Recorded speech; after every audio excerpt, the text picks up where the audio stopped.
Le Petit Prince. Chapitre 5. Chaque jour, j'apprenais quelque chose sur la planète, sur le départ, sur le voyage. Ça venait tout doucement, au hasard des réflexions. C'est ainsi que, le 3e jour, je connus le drame des baobabs. Cette fois-ci encore, ce fut grâce aux moutons, car brusquement, le petit prince m'interrogea, comme pris d'un doute grave. « C'est bien vrai, n'est-ce pas, que les moutons mangent les arbustes ?» ?»« Oui, c'est vrai. »« Ah, je suis content. » Je ne compris pas pourquoi il était si important que les moutons mangeassent les arbustes. Mais le petit prince ajouta. « Par conséquent, ils mangent aussi les baobabs. » Je fis remarquer au petit prince que les baobabs ne sont pas des arbustes, mais des arbres grands comme des églises, et que, si même il emportait avec lui tout un troupeau d'éléphants, ce troupeau ne parviendrait pas à bout d'un seul baobab. L'idée du troupeau d'éléphants fit rire le petit prince. Il faudrait les mettre les uns sur les autres.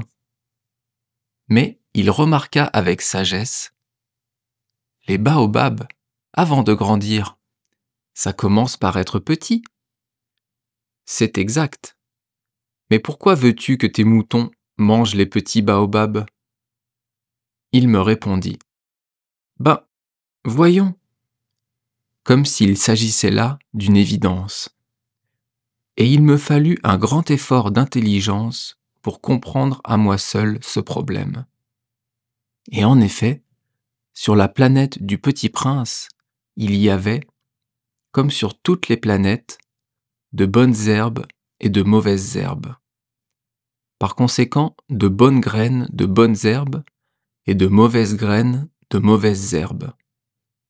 Mais les graines sont invisibles. Elles dorment dans le secret de la terre jusqu'à ce qu'il prenne fantaisie à l'une d'elles de se réveiller. Alors elles s'étirent et poussent d'abord timidement vers le soleil une ravissante petite brindille inoffensive. S'il s'agit d'une brindille de radis ou de rosier, on peut la laisser pousser comme elle veut.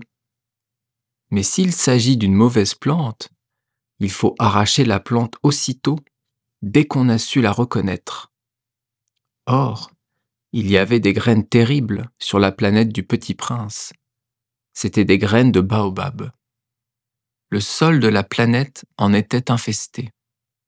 Or, un baobab, si l'on s'y prend trop tard, on ne peut jamais plus s'en débarrasser. Il encombre toute la planète. Il la perfore de ses racines. Et si la planète est trop petite, et si les baobabs sont trop nombreux, ils la font éclater. C'est une question de discipline, me disait plus tard le petit prince. Quand on a terminé sa toilette du matin, il faut faire soigneusement la toilette de la planète. Il faut s'astreindre régulièrement à arracher les baobabs dès qu'on les distingue d'avec les rosiers auxquels ils ressemblent beaucoup quand ils sont très jeunes. C'est un travail très ennuyeux, mais très facile. Et un jour, il me conseilla de m'appliquer à réussir un beau dessin pour bien faire entrer ça dans la tête des enfants de chez moi. S'ils voyagent un jour, me disait-il, ça pourra leur servir. Il est quelquefois sans inconvénient de remettre à plus tard son travail. Mais, s'il s'agit des baobabs, c'est toujours une catastrophe. J'ai connu une planète habitée par un paresseux. Il avait négligé 3 arbustes. Et, sur les indications du Petit Prince, j'ai dessiné cette planète-là. Je n'aime guère prendre le ton d'un moraliste, mais le danger des baobabs est si peu connu et les risques courus par celui qui s'égarerait dans une astéroïde sont si considérables que, pour une fois, je fais attention à ma réserve. Je dis, enfant, faites attention au baobab. C'est pour avertir mes amis d'un danger qu'ils frôlaient depuis longtemps. Comme moi-même, sans le connaître, que j'ai tant travaillé ce dessin-là. La leçon que je donnais en valait la peine. Vous vous demanderez peut-être, pourquoi n'y a-t-il pas, dans ce livre, d'autres dessins aussi grandioses que le dessin des baobabs? La réponse est bien simple.